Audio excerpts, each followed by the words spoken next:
Minister of National Security, the Honourable Stuart R. Young, MP. Acting Permanent Secretary, Ministry of National Security, Mr. Gary Joseph. Acting Permanent Secretary, Ministry of Public Utilities, Ms. Nicolette Duke. Chief Immigration Officer, Mrs. Charmaine Gandhi Andrews. Other members of the Immigration Division Executive, Managing Director, Trinidad and Tobago Postal Corporation, Mr. Francis Lucien Delpech. Other members of the TT Post Executive, members of the media, ladies and gentlemen, good afternoon. Welcome to the launch of the new passport delivery service. My name is Liana Ramphal, Senior Corporate Communications Officer at the Ministry of National Security, and I'll take you through today's proceedings. Today is a collaborative initiative of the Immigration Division and the Trinidad and Tobago Postal Corporation under the theme, Safe and Easy Passport Delivery with TT Post. I now invite Administrative Officer 2, Immigration Division, Ms. Darcy Barrett, to give the safety briefing.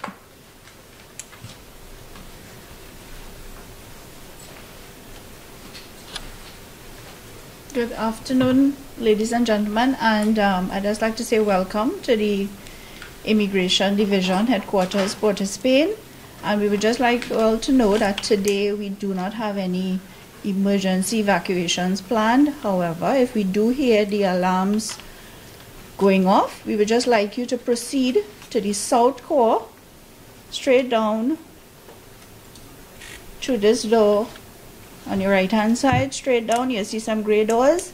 Then you meet a red exit and you go straight down to the ground floor onto Richmond Street. From Richmond Street, you proceed to Unit Trust on Independence Square and you wait for further instructions. For those of us who need to use our facilities, washroom facilities, we have a washroom facility available in the core as you enter through the grey doors, and then through the grey doors down to the south. On either side, right or left, you have male and female washrooms available for you. We have asked you all to fill out all our contact tracing forms, and you all have provided all the information for us in the event that we need to do any further tracing for anything. And as I said, I just want to welcome you all again and hope this will be a successful venture going forward. Thank you very much. Thank you. Thank you.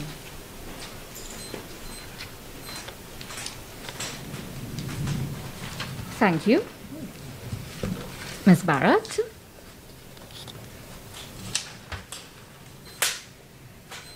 This initiative brings together two ministries, the Ministry of National Security and the Ministry of Public Utilities, a true demonstration of a whole-of-government approach to service delivery.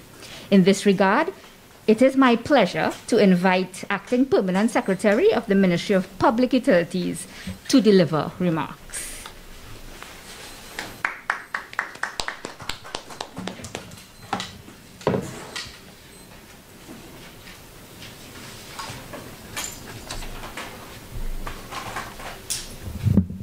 Thank you, Ms. Ramphal.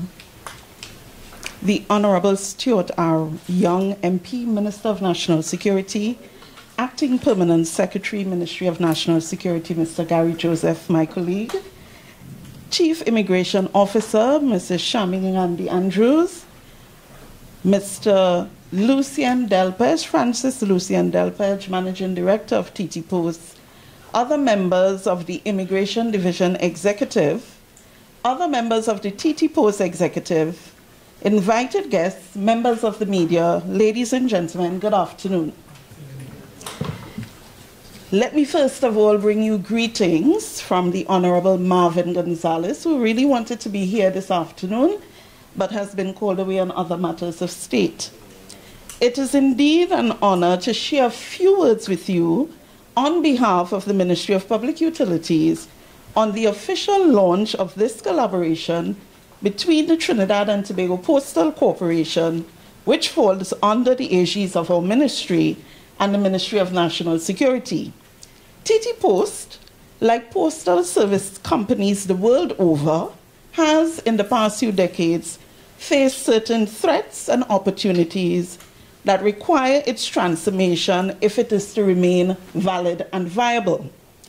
The postal sector, which has been a main pillar of human civilization for more than 2,000 years, must now rise to meet the challenges presented by the all-encompassing digital economy, and in doing so, it must prove itself to be a responsive, innovative, and reliable ally in the areas of communications, trade, and the provision of service.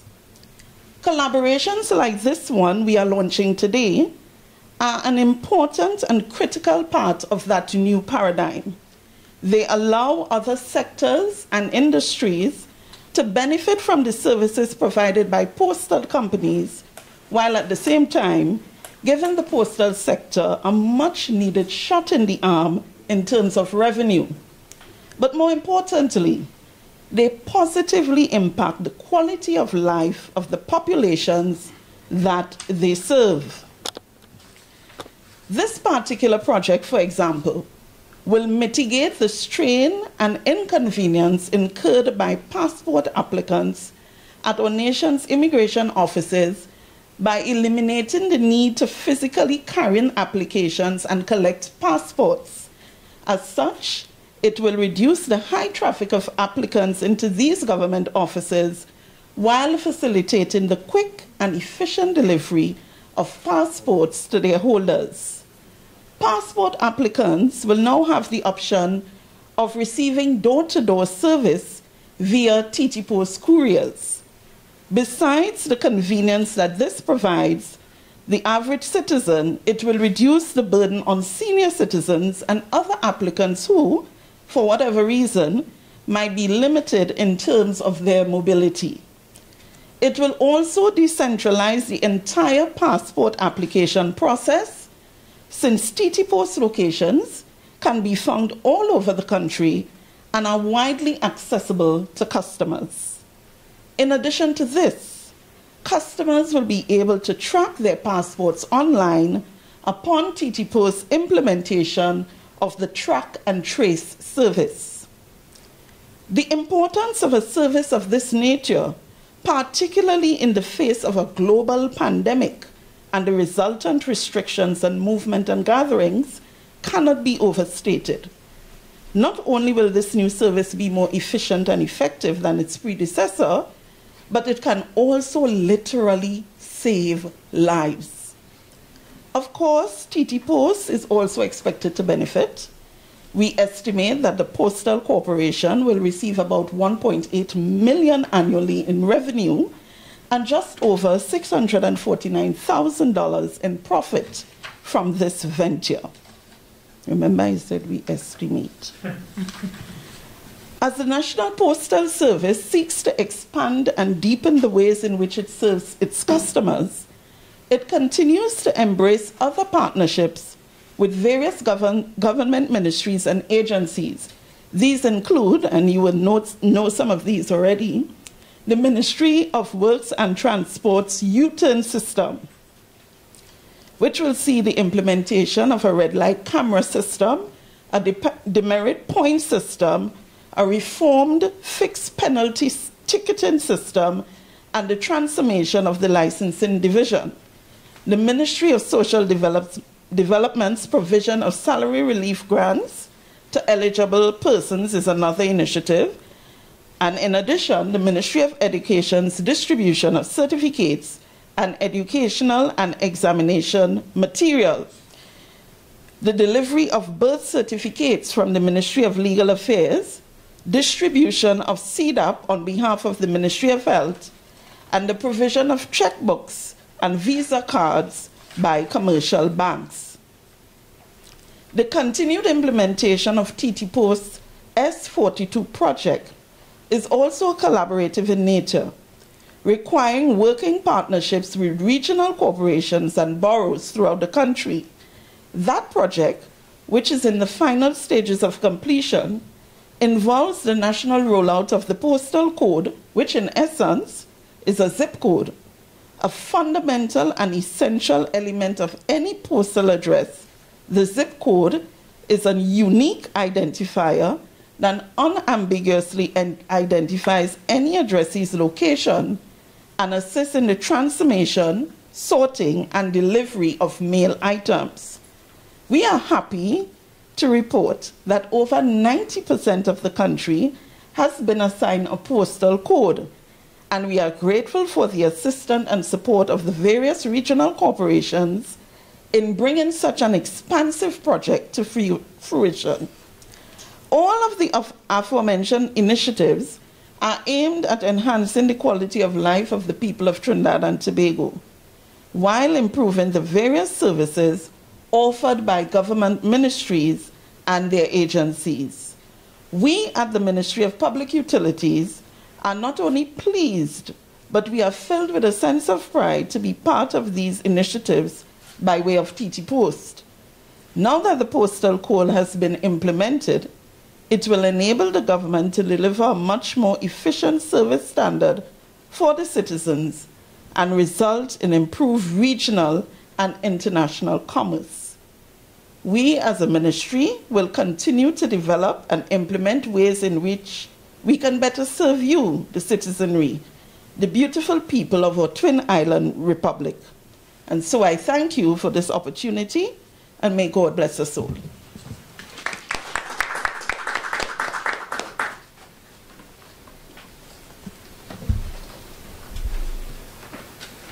Thank you, PS Duke. Thank you, PS, for putting so succinctly and in an informative presentation of the services offered by the Ministry of Public Utilities in addition to this upcoming partnership. Without further ado, it is with great pleasure that I invite Minister of National Security, the Honourable Stuart R. Young, to deliver today's feature address. Minister. Yeah, this invitation. Oh, sorry. Yes, no.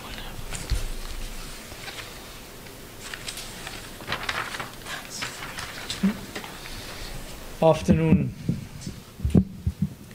everyone. Good afternoon. Acting Permanent Secretary in the Ministry of National Security, Mr. Gary Joseph. Acting Permanent Secretary in the Ministry of Public Utilities, Ms. Nicolette Duke. Chief Immigration Officer, Ms. Charmaine Gandhi Andrews. Other members of the Immigration Division. Managing Director of Trinidad and Tobago Postal Corporation, TT Post, Mr. Francis Lucian Delfish. Other members of the TT Post Executive, other invited guests, members of the media, ladies and gentlemen, good afternoon. Good afternoon. Today's media conference, as you all would recognize, is one with a twist, but one that we've become accustomed to with the reduced numbers. And it's yet another reminder of the period of time that we found ourselves in the middle of a global pandemic, that is COVID-19.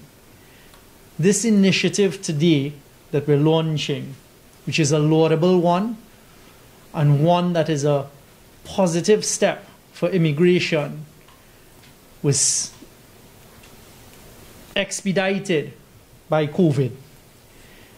What we're launching today, and the wording is Safe and Easy Passport Delivery with TT Post, is an initiative that is a welcome one.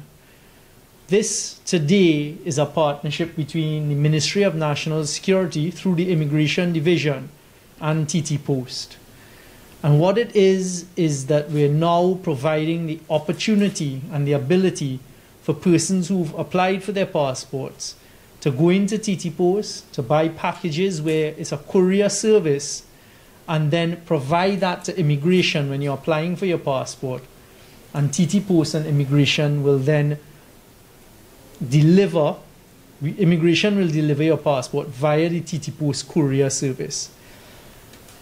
During the COVID, the shutdown and the stay-at-home provisions, when the government was dealing with the pandemic back in April, immigration used the opportunity to upgrade its systems. And I congratulate them for that. Coming out of the upgrading of their systems, they also looked at opportunities to make the environment a safer one. And one of the first initiatives they came up with and approached me on, and I gave the approval in May of this year, and the agreement was then signed between the Permanent Secretary and TT Post in August, was the opportunity to deliver the passports straight to a person's home. So rather than have that traffic coming in, as happened in the past, to collect passports, they can now be delivered at home. This is the first of a set of initiatives that you can see immigration begin to roll out that have been speeded up by the COVID pandemic. So there are positives that have also arisen out of our response to COVID. The Division Immigration also took the opportunity to shift its resources to clear the backlog of passport production.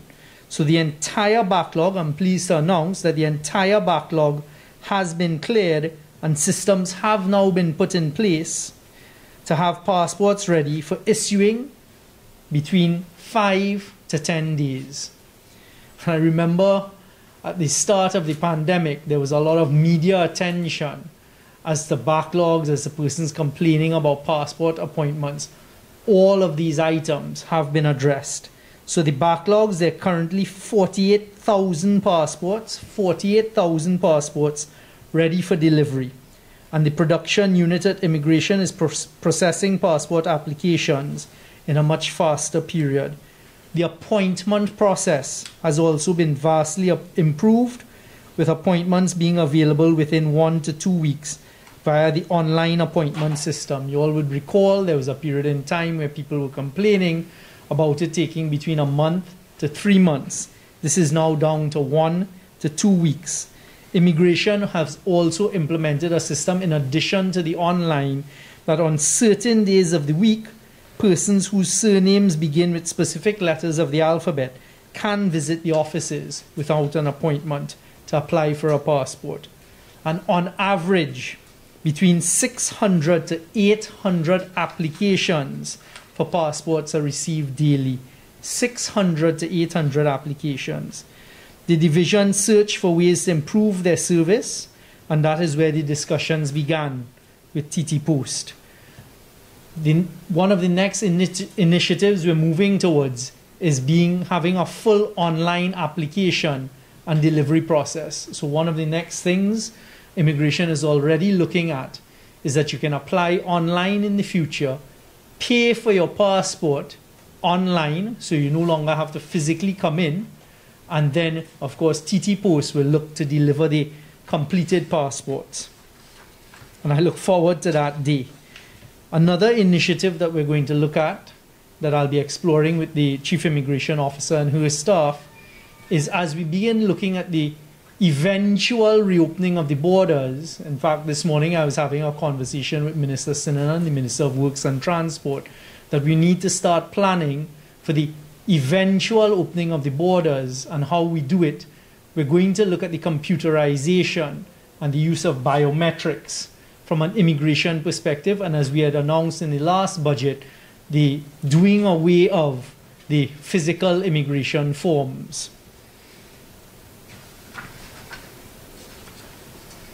So these are some of the initiatives that we expect to roll out via the Immigration Division in a very short time frame, I hope. The utilization of TT Post's courier service to deliver passports will now ensure that citizens only need to visit the passport office once, which is to submit their passport application. This will reduce the number of persons visiting passport offices, eliminate the need for persons to line up socially, distance for long periods of time outside the office, reduce the unnecessary risk of contracting COVID-19, and allow persons to better utilize their time. And as I said a short while ago, in the very near future, applicants for passport renewals will be able to apply online or submit their application through the mail. Once the delivery of passports by the courier system is successful via TT Post, we're using this as the first phase, and then we'll move towards application by mail, offering it to citizens who are over 60 years old because they don't have to pay for their passports. Parallel to that, as I said, we'll be working with the online payment system. So, Madam CIO, TT Post, Public Utilities, for your assistance. Thank you all. Today is a good and a positive day for immigration and for the whole of government approach as we become more efficient. It is again another step by this administration towards the digitization of our various ministries. TT Post has a very important role to play in that process. As you know, the postal system is in the international headlines these days with the elections in the United States, and we continue to look on. A few years ago, when we were discussing the future of TT Post, we realized that government ministries could use TT Post to become more efficient. You all are doing it there, Public Utilities, Ministry of Works and Transport, and now the Ministry of National Security. And I implore TT Post to look for these opportunities throughout government, but not only government, in private sector as well, to find the opportunities to expand your portfolios. Immigration, well done. You all know we've been pushing for more efficiency. Unfortunately, very often immigration comes under a lot of unfair criticism. I say as the Minister of National Security, and I'd like to take today as an opportunity to thank all of the immigration workers for continuing to be the frontline workers in the battle against COVID. They continue to put themselves out there, greeting and dealing with people at the airports and the various other ports, and holding their own, and it is very much appreciated as the Minister of National Security.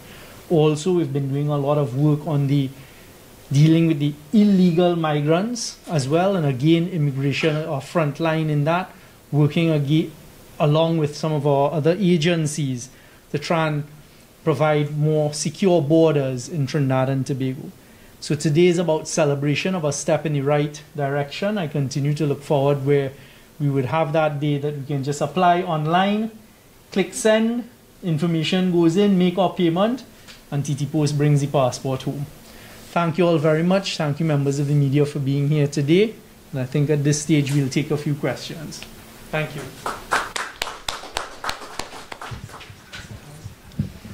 Thank you, Minister, for that insightful overview. So you've just heard from Minister some of the successful initiatives that have been launched by the Immigration Division and some upcoming ones, so we can look forward to improved service delivery. As Minister said, we have concluded the formal aspect of today's proceedings, and we'll invite the media to pose questions to the head table. A maximum of 2 questions per media house, please.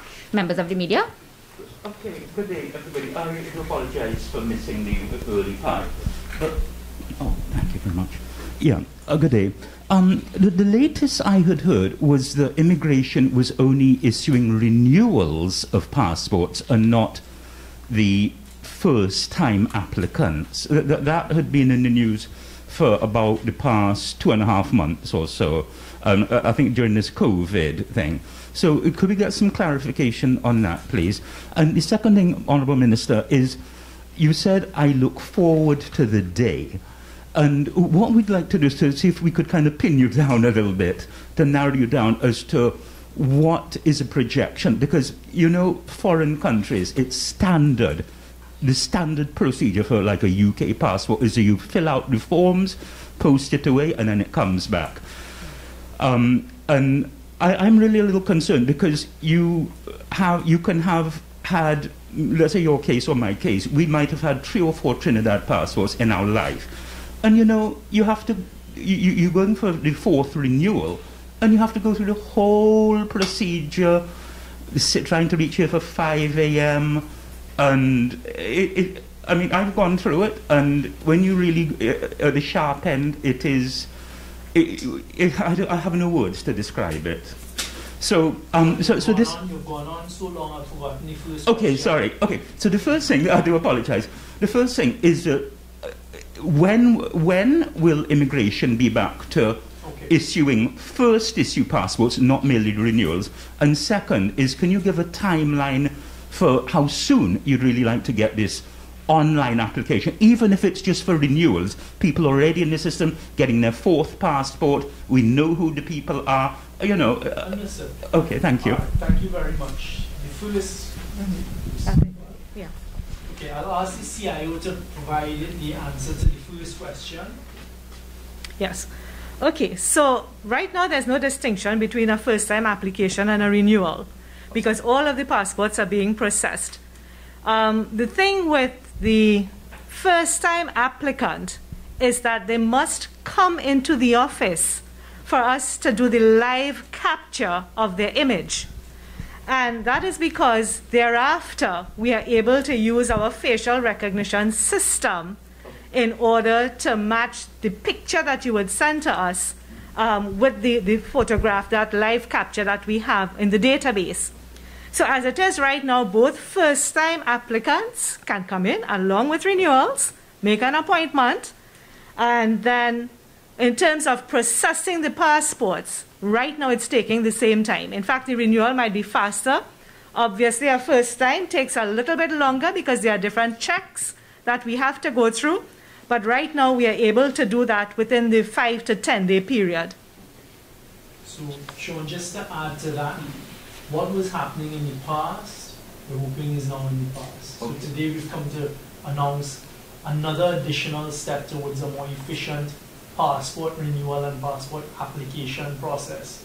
And one of the benefits of COVID that we used earlier was to upgrade the internal systems, the software and the hardware systems at immigration. And that's going to lead to a more efficient process, as you heard from the Chief Immigration Officer, for both first-time applications as well as renewals. The moving towards what I described and the process that you've described. But first of all, let me say that COVID has slowed down a lot of things all over the world. So one of the things that has come to our attention, for example, in the United States, there is a slowdown in the renewal and issuance of their passport systems. In fact, CIO and myself faced an instance of it within recent times with persons who could not get their passports renewed on time in the United States. But what we're doing now, and I think the part that may take the longest, is being able to pay online.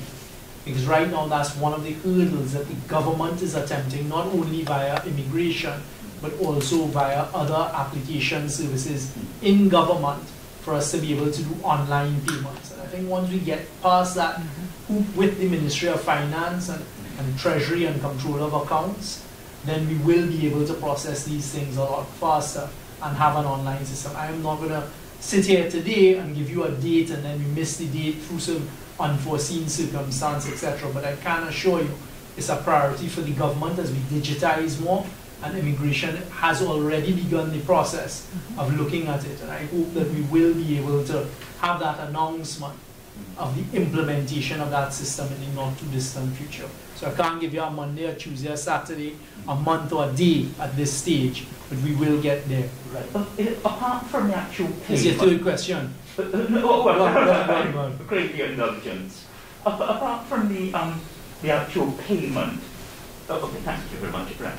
Okay, yeah. Apart from the actual payment, in terms of the administration of it, saying, you know, this is a guy's third passport, or, you know, we know the people, or let's say it's a family of children, you know, the 4 Smith children applying for the new. In terms of the administration of getting the online, I'm not sure who know the technicalities, maybe, but does any hurdle, did you all see much hurdle in that at all? Okay. No.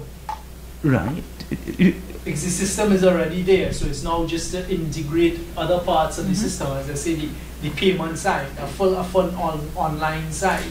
I mean, we go through it when we apply for certain visas. You apply for a US visa, a Canadian visa. It can be done online.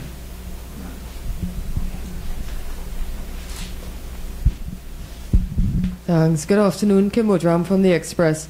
Minister, just to be very clear, because a lot of people will ask, and I'm not sure I'm clear. So people who are abroad right now on their passports, I know there's a process for them, but can you just remind them? Some people don't know. They don't know how to go about finding out what to do. So at this point in time, if they have their expired passports abroad, what you can do is you go to the nearest consulate, the nearest embassy. You can make your application there. At quite a few of our embassies or high commissions, consulates abroad, we have immigration officers there for that purpose. And again, it's an application process that will then be sent to head office, back to headquarters in Trinidad. The passports issued here, sent off in diplomatic bags to to wherever it is. And I think in some of these systems, like we dealt with one recently, somebody in Spain is then posted, like for example, from New York to Spain via courier service, and they get their passports. If you're asking a different question with the current exemptions and persons coming home, no, it's not that one. No, but if you want to speak about it. Oh, well, what it is, because we have instances of that where persons who are abroad right now, and when they are approved or waiting their approval to return to Trinidad and they have expired passports, we have been facilitating it. It's not going to be a problem for our nationals. So nationals are returning to Trinidad and Tobago on expired passports because we're facilitating.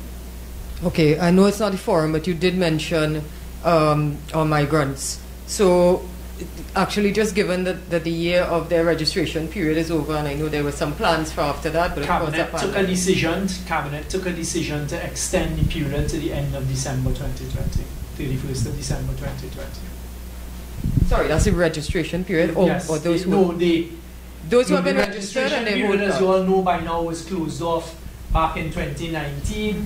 It lasted for a year, so it expired sometime around July 2020, and then we've taken a decision to extend all of those who were in the migrant registration system until the 31st of December 2020. Hi, Minister Sanolala, TDT News. I know you said we're doing away with the physical immigration forms and going towards biometrics. Can you expand on that? Tell us what's okay. going to happen. The intention is really two separate things. So the intention is for us to move away from the physical forms that we all fill out, the immigration forms on re-entry into Trinidad and Tobago. That's something that we've been looking at. And then what we would like to do, especially from a national security point of view, and is happening in other countries, is have an immigration system at our legal ports of entry where we will do the biometrics. So right now we will need to amend the legislation, but we need the hardware and software first of all. So the same thing like when you enter certain other countries, you may be required to fingerprint, we take your photograph, your electronic photograph, and these types of scans, and we're looking to move towards that system for a more efficient system, but of course immediately it also assists with security. Do we have the technology for the biometrics, or is that something? Of course the technology exists, but we will need to procure now the technology, the hardware and software to be able to do it at all legal ports of entry. Alicia Boucher from TV6 News. I just wanted to get some more information on the packages. The launch of this system, does that mean that people can go into TT Post tomorrow and purchase these packages? As well as, is it a standard package? What is the cost of the package? Can you just provide us with some information on how it works? Thank you for that opportunity. It was presented to me in my brief, but I didn't get into it because I was hoping it would have been covered. Yes, so the answer is it has already been launched. They are called track packs, if I remember correctly. It's $25, so you can go to any TT Post location, and then not only the post office locations, executive locations. We see the CEO holding up one. Are you all familiar with it? It's one of these vinyl type envelopes. You go into a TT Post, you purchase it for $25. You then take that with you when you're going in now to apply for your first time passport or your renewal at the immigration. You leave that with immigration at TT Post. They will assist you in filling out the necessary information. So you just hand it over to immigration when your passport is completed. Immigration puts it in. The TT Post couriers will then come and collect. Both immigration, well, not both, immigration will notify you that your passport has been completed and is being delivered by TT Post. TT Post will deliver it. If for some unforeseen circumstance you're not at home or no one is at home or the address to collect it, TT Post will then return it to immigration after a certain number of tries. Immigration will then contact you for you to come in and collect it. So it is already implemented. It's $25 a packet. You have to buy one packet per passport. So the same example that Mr. Douglas gave of the Smith family, there's 5 of them, they'll have to buy 5 packets, each at a cost of $25. And the staff at TT Post have been trained to assist in the filling out of the necessary information for delivery. Thank you. Okay, hi, good day. Brandon Burnwell from TV6. This is a kind of more personal question. Yeah, but I have dual citizenship, and I have a U.S. passport. Yes. So I have a U.S. passport, but what happened when I normally travel they have a stamp on one of the pages stating that I have dual citizenship by section so and so. But last time I traveled, like coming back into Trinidad, immigration told me that they don't do that no longer, that I have to have a Trinidad passport. So the question is, do I have to have a Trinidad passport and a US passport, or what is the process? Just give me a chance to just turn the camera, please. Okay, so based on international standards, if you are seeking entry into a country as a citizen, you are required to have a passport of that country to say that you're a citizen of that country. Now, years ago, we were doing that stamp. It was wrong then and it's wrong now. But we were doing it to facilitate citizens in Trinidad and Tobago. However, that can no longer be the practice, especially now that the ICAO has put very stringent measures in place for travel, so that if you are a citizen of Trinidad and Tobago and you want to be admitted as a citizen of Trinidad and Tobago in Trinidad, then you must have a passport from Trinidad and Tobago. And that alone identifies you as a citizen. Because you can't take your Trinidad passport and enter the United States of America as a citizen of the US. You must have a US passport. So that goes for any country in the world. And it is a practice that we stopped way back maybe in 1994. So it's as far back as then that we stopped putting that endorsement in the passport. So yes, you must have a passport saying that you're a citizen of Trinidad and Tobago. So you sold yourself out to me. Now know how long it's been since you had a Trinidad passport. But there is a problem with Trinidad citizens with foreign passport coming here, and upon entry, the immigration puts a stamp in their passport to basically invalidate its use. They're saying, well, it's the stamp that allows you, let's say, 6 months or 3 months, whatever, and it deems you a foreign person, but you're Trinidadian, but it acts to basically invalidate the use of that passport to facilitate business locally, to do things.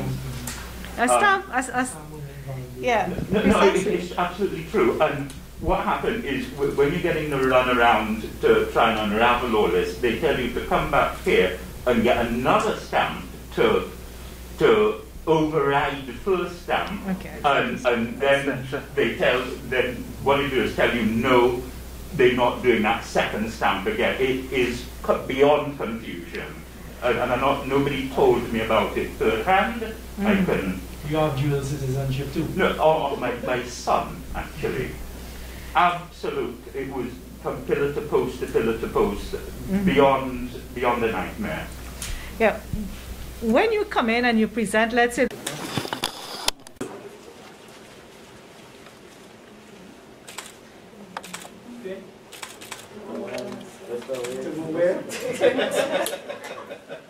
I keep saying no. Anyone want? You tell me, you can slip in when you're in. You getting it as well? Yeah, you can slip in now. Tell me when.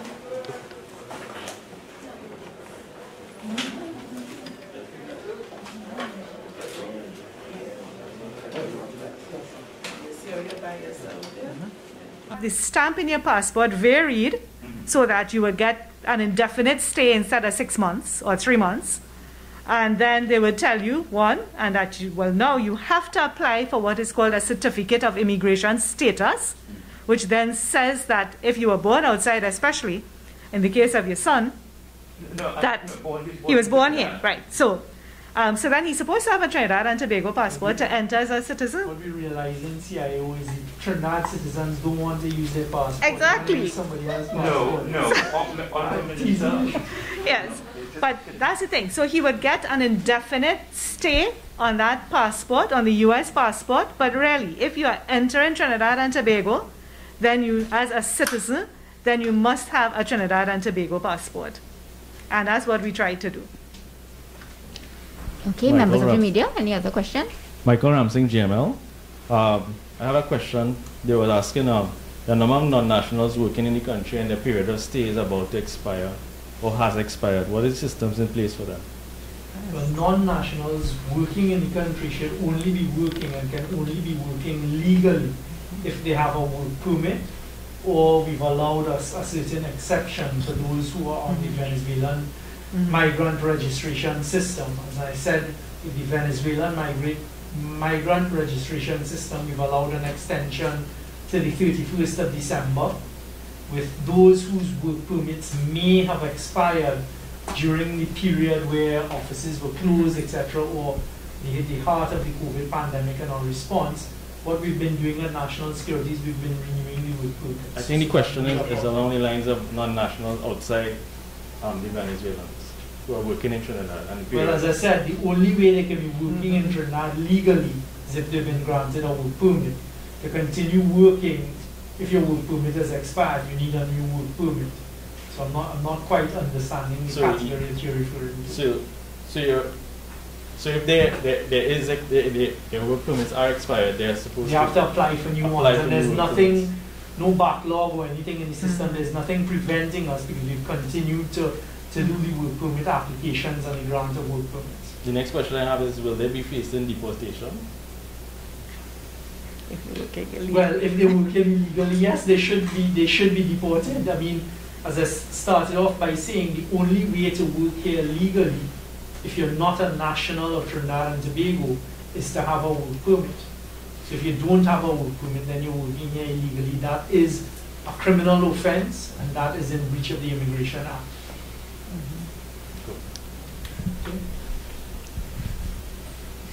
Okay. Is that it? Ladies and gentlemen, members of the media, thank you so much for joining us today for this momentous occasion. Have a safe and productive afternoon.